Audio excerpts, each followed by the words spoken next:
Добрый день, паважаныя дзеці, паважаныя гледачы. Сёння мы з вами будем знаёміцца з романом Уладзіміра Караткевіча «Чорны замак Альшанскі», частка першая, раздзел другі, пад'езд кавалераў. Раніцай мяне разбудзіў залівісты крык пеўня, а пасля адчайна душнае надрывістае кувіканне парасяці. Відаць, неслі ў мяху.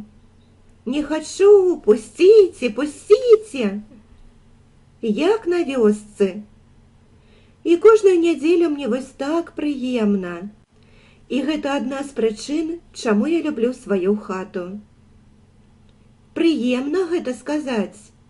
Моя хата, мой пад'езд, мой двор. Асабліва ўспамінаючы вайну, і як пасля намучыліся з бацькам па чужых кутах, і як пасля жылі ў адным пакоі камунальнай кватэры з калідорнай сістэмай. А пасля адзін, і вось два, і тут бацьку пацягнула дажываць у свой гарадок да сваёй сястры, а маёй цёткі. Не магу, як нібы зрабіў сваю справу. А тут яшчэ кожную нядзелю пеўні, каровы, коні. Ну, кліча нешта, і ўсё. Каб яшчэ не раён гэты кляты. А тут бачу парсячок, пярэсценькі. Я ж, здавалася б, гараджанін. Я жараць не ўмею. А тут, ну хоць бы рыдлёўку ў рукі. Бэз зазелянеў. Зямля пахне, тлустая такая. На агрэсце зялёнае воблака. Поеду да Марыны, там сад, будем двух корпацца. А ты толькі цяпер, глядзі, жаніся. Ён меў рацыю. Нават мне немагчыма ўседзець на месцы кожную нядзелю. Калі цераз тракт ад майго дома адкрываецца рынак худобы. Коні, каровы, свінні, залатыя рыбкі, авечкі, галубы, трусы, лясное звяр'ё, птушкі, сабакі і ўсё жывое. Да таго, як агарадзілі квартал, дзядзькі з вазамі стаялі сабе на тратуарах, а здаравушчыя мацёры, адваліўшы саскі, ляжалі мілыя на газоне. Аднойчы мой сябр Алесь Гудас, а ён жыве на першым паверсе, у нядзелю сядзеў за пісьмовым сталом, а проста пад акном яго кабінета спыніўся воз. Дзядзькі нешта прадалі і вырашылі замачыць куплю-продаж. З рыльца. Убачылі яго і пачалі круціць пальцамі каля лба. І сапраўды, дурань нямочаны. Людзі весяліцца збіраюцца, нядзеля, а ён працуе. Алесь пакруціў пальцам у адказ, прынёс і падаў ім у акно шклянку. Тады яны першую налілі яму. Жонка пасля ледзь з глузду не з'ехала. Адкуль выпіўшы? У хатніх туфлях не выходзіў. У хаце ані кроплі спіртнога. А ён глядзіць і не дужа разумна усміхаецца. Харошы куток. Шкада, калі рынак куды-небудзь перанясуць. І, галоўнае, у 2 кроках ад вёскі, ад таго куточка, занесенага на брук, вулачка, далей бульвар і шумны вялікі горад. І дома, і замужам. З таго часу, як я не хаджу на работу і блытаю дні, крык пеўня ў нядзелю, праз добрае згасанне сну, для мяне як дадатковы каляндар. Увосень я абараняю доктарскую, 2 месяцы законнага водпуску ды 3 нескарыстаных за мінулыя гады. Я дужа рабіў, дужа многа рабіў. Каб вось так, адзін раз у волю палайдачыць і рабіць тое, што мне хочацца. Кніга выйшла. Амаль да верасня я вольны. Бог мой, ніякіх бібліятэк, ніякіх архіваў, калі толькі сам гэтага не захачу. Я лічу, што кароткі адпачынак – глупства. Не паспееш прыехаць, раскруціць вуды, падыхаць. На табе, збірайся назад. Не варта і пэцкацца. І вось цяпер я адпачну. Упершыню, можа, за 12 год. Добра скінуць з тахты ногі, адчыніць у холад акно, прамерзнуць, зрабіўшы 2-3 нядбалыя практыкаванні, памахаць рукамі і нагамі, замяняць сапраўдную працу, ад якой звіняць мускулы, гімнастыкай. Лухта зялёная і трызненне сівой кабылы. Добра, калі струмені вады сякуць па плячах і спіне. Добра, калі скура чырванее ад сыровага рушніка.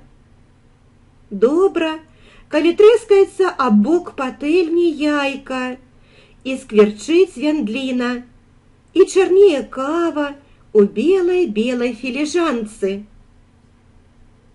Добра адчыніць дзверы на пляцоўку свайго 3-го пад'езда старых кавалераў. Усё адно. Калі абрыдаць, то абрыдаць. Калі апісваць людзей, то апісваць. Бо амаль кожны з нашага пад'езда граў сякую-такую ролю ў нашай гісторыі. У маім доме 5 паверхаў і 4 пад'езды. Мой пад'езд 3. Завуць яго пад'ездам старых кавалераў нездарма. Па невыказанай іроніі лёсу усе мужыкі ў ім, пра незамужніх дзяўчат не кажу, або нежанатыя, або ўдаўцы, або... Але гэта сумная гісторыя, і пра яе не трэба ў такую раніцу, калі снег растаў, калі паветра бадзёрае, а неба па-вясенняму нясмела і пранізліва блакітнае. На кожным паверсе ў нас па 2 кватэры. Пачну, вядома ж, з майго паверха. Ён самы важлівы не толькі ў гэтай аповесці, але і наогул. Зямны шар круціцца вакол эгацэнтрызму. Дзверы ў дзверы са мной жыве Адам Пятровіч Хілінскі, які часам запрашае мяне згуляць у шахматы і ўзяць чарку каньяку. Мянушка ягоная – палкоўнік у цывільным. Мая чамусьці Тоха. Так называюць нас усе фраеры двара. Хто ён? Не ведаю.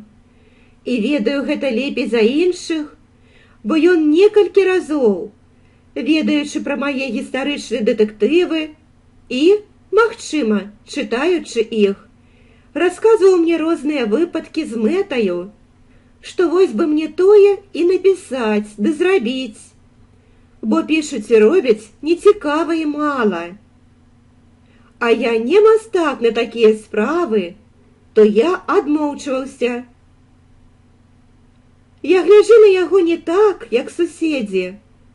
Мне ён здаецца гэткім Абелем у адстаўцы. Можа, яно так ёсць на самай справе? Хто ведае? Я яго не пытаю. І ён не скажа. Ведаю толькі, што хату на горшую недзе выменяў. Што мне? Я адзін. І гэтай бы замнога, каб не кнігі ды фоткі. Гэта адзіны мой друг на пад'езд. Не друг, уласна, а прыяцель па шахматах, па самотнай мужчынскай выпіўцы. Не часта толькі, бо метад жыцця ў яго дзіўны. Бывае, што ўдзень спіць, а начамі чорт ведае дзе. Часам месяц, другі няма ўдома. Завітае на гадзіну, і зноў няма. Я не распытваю пра яго работу, калі сам не ўспомніць чагосьці. Па-першае, не ведаю, пра што можна спытаць. Па-другое, не ведаю, на што можа адказаць. І не хачу ставіць чалавека ў нязручнае становішча. Па-трэцяе, увогуле, не люблю ніякіх устаноў, нават больніц. Кашмар! Твары хворых, плявальніцы, пах. Яшчэ з даваеннага дзяцінства з крывава-чырвонага плаката ў зубной лячэбніцы. Толькі на кватэры я магу звесці з некім знаёмства. На службе чалавек не сам сабою, не тая асоба, якая толькі і цікавіць мяне. Нават са сваім шэфам я разгаварыўся толькі тады, калі ён запрасіў мяне ў госці. Так і тут. Мабыць, я псіх. Але што зробіш? Але розум у яго жывы. Сам мог бы пісаць, а не падбіваць мяне. Высокі, сівы, увесь нейкі дужа неславянскі. Такіх толькі ў замежным кіно ўбачыш. Англіец, нарвежац, але падобен на дужа выцягнуты трохкутнік. Плечы шырокія, а клубоў амаль зусім няма. І ногі пры хадзе, каб не парушыць гэтага трохкутніка, заўсёды ставіць блізка адна да адной.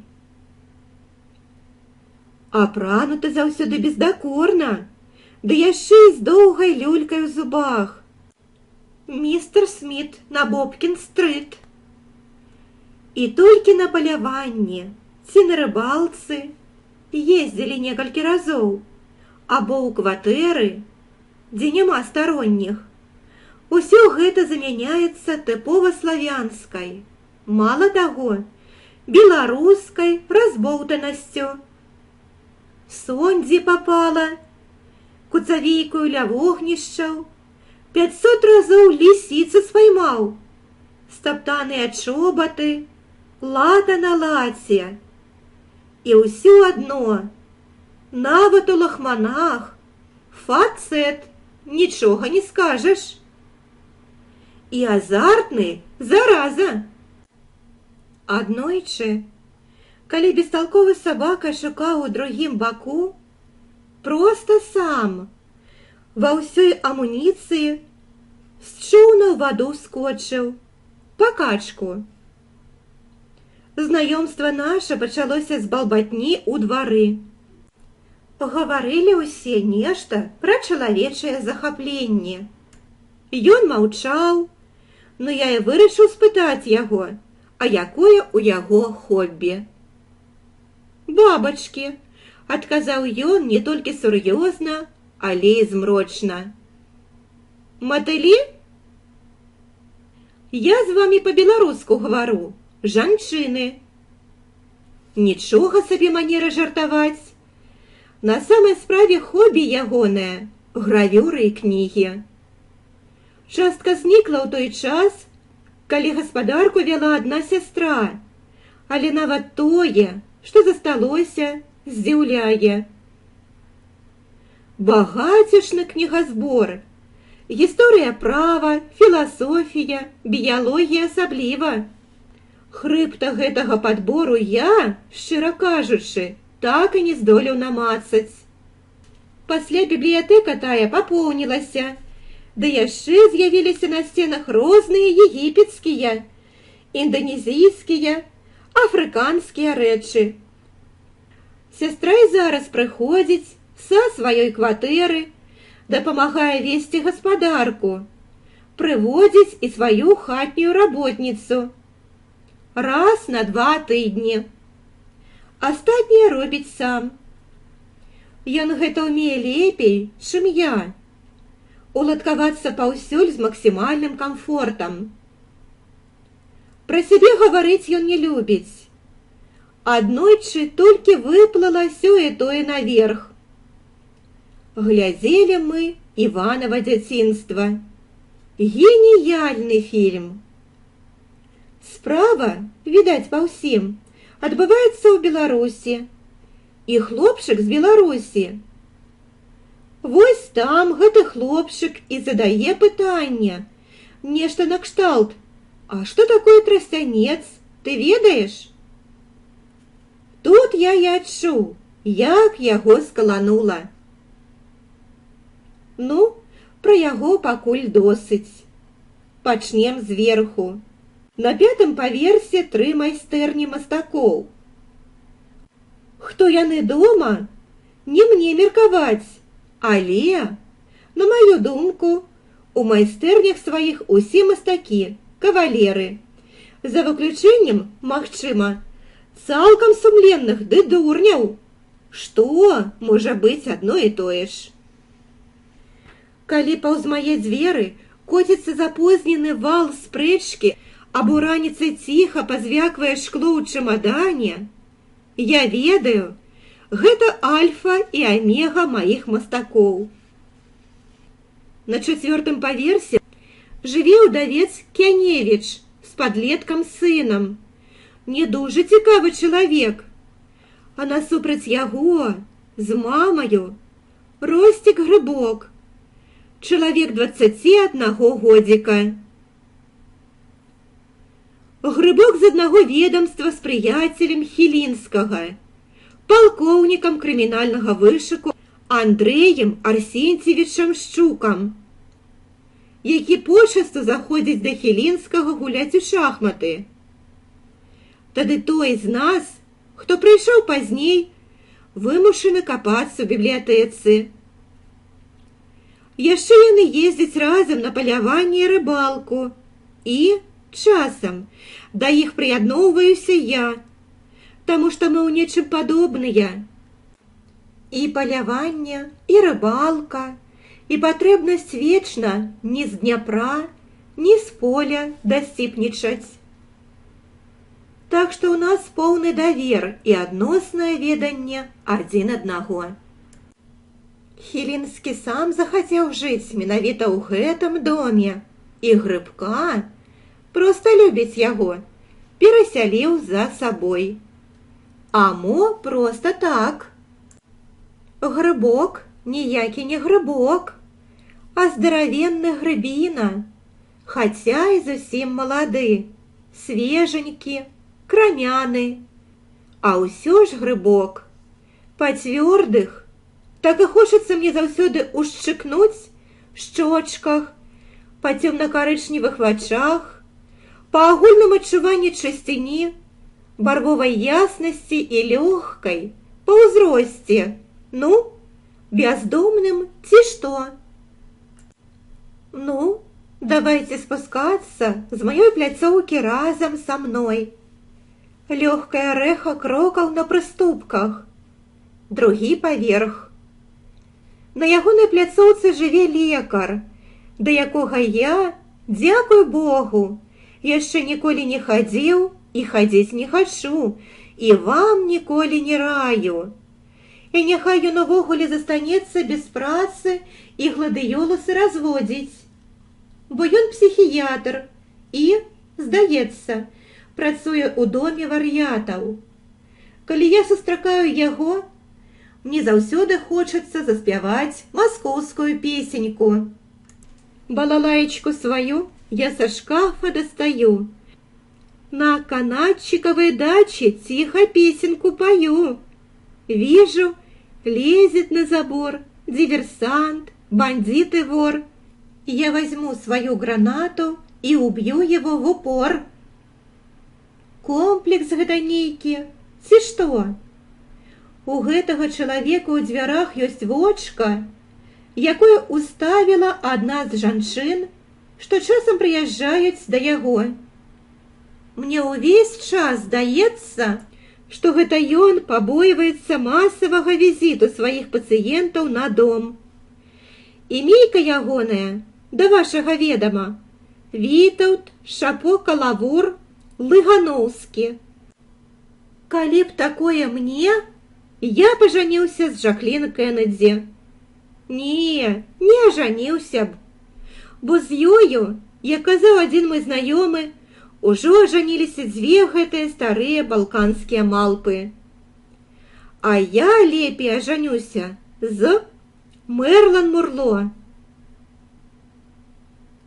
Аднойчы ішлі разам да тралейбуса, і неяк размова перайшла на тое, хто адкуль, на імёны і гэтак далей.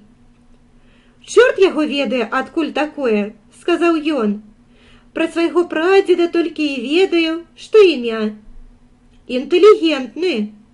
Мабыць, з лапцявой шахты. Гонар, пэўна, вось уся музыка. Грошай няма, то давай паболей прозвішчаў. А вось і ён сам, выключна складзены, з пародзістым бронзавым абліччам. Нібы сярэдневяковы кандацьер, з медаля. Хвалістая грыва срэбных валасоў, рот з цвёрдым прыкусам, шэрыя вочы глядзяць пільна. Рэдка мне даводзілася бачыць прыгажэйшы мужчынскі твар.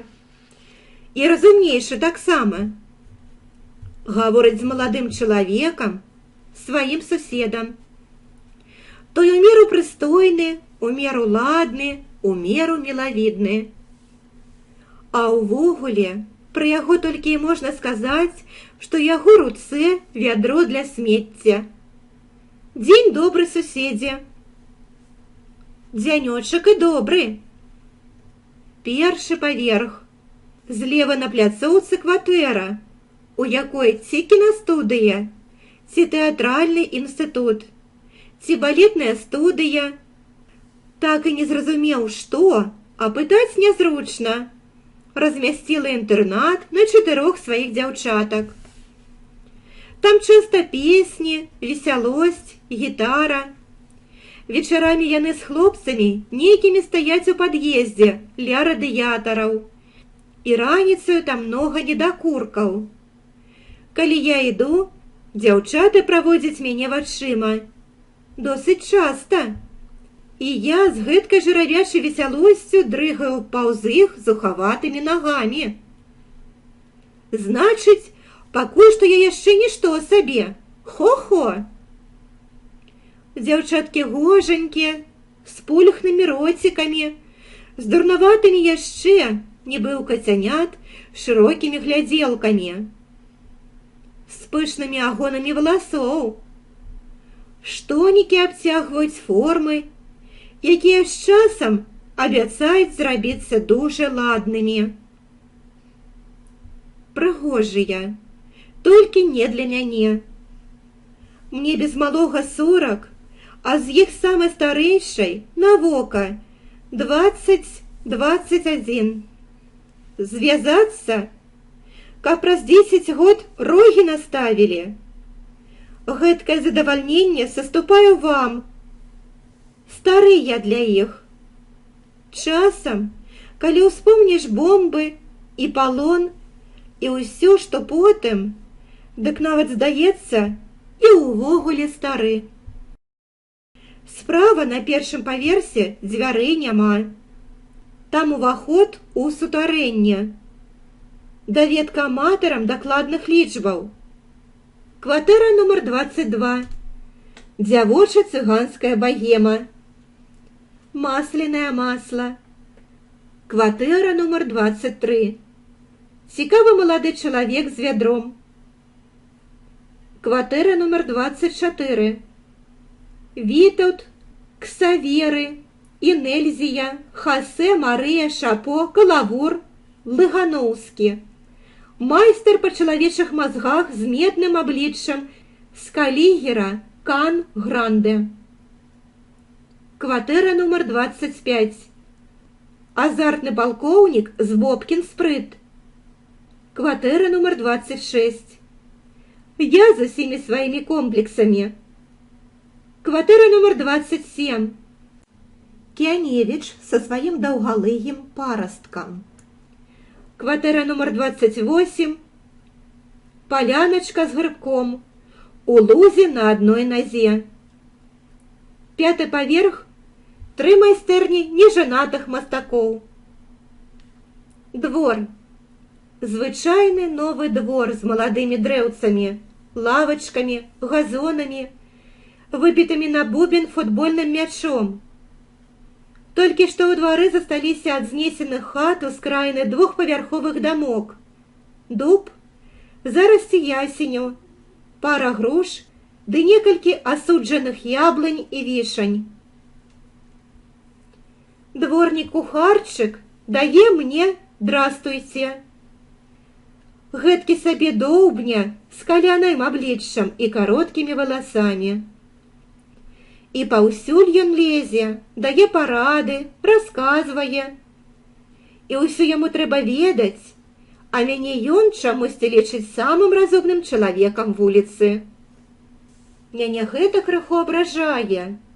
Чаму толькі вуліцы? Але яго не саб'еш, і ён узнікае за спінаю. У яго ёсць уласцівасць умельства ўзнікаць з-пад зямлі і задае пытання. Часцей за ўсё ўражанне пасля пытання, нібы праглынуў жарынку, адначасова атрымаўшы удар пад лыжку. А кітаец кітайца ў твар адрозніць? А вось цікава б ведаць Антоне Глебавічу, які сэнс у кіпарысах, што на поўдні. Сёння гэта.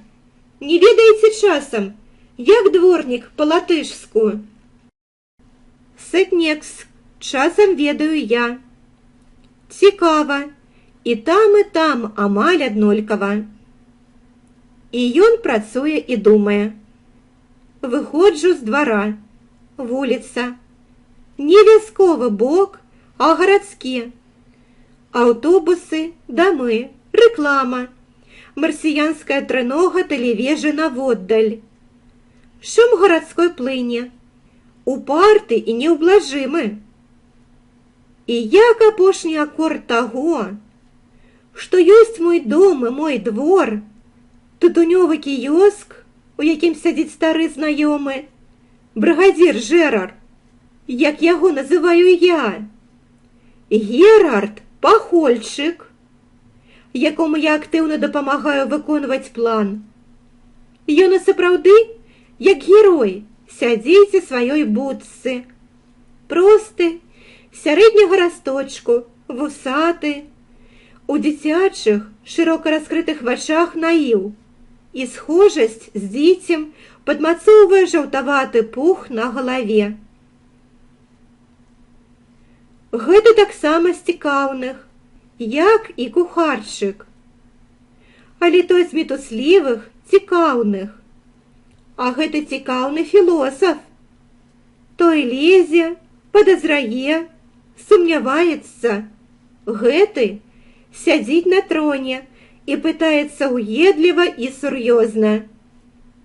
Той бачыць непатрэбнае і неістотнае.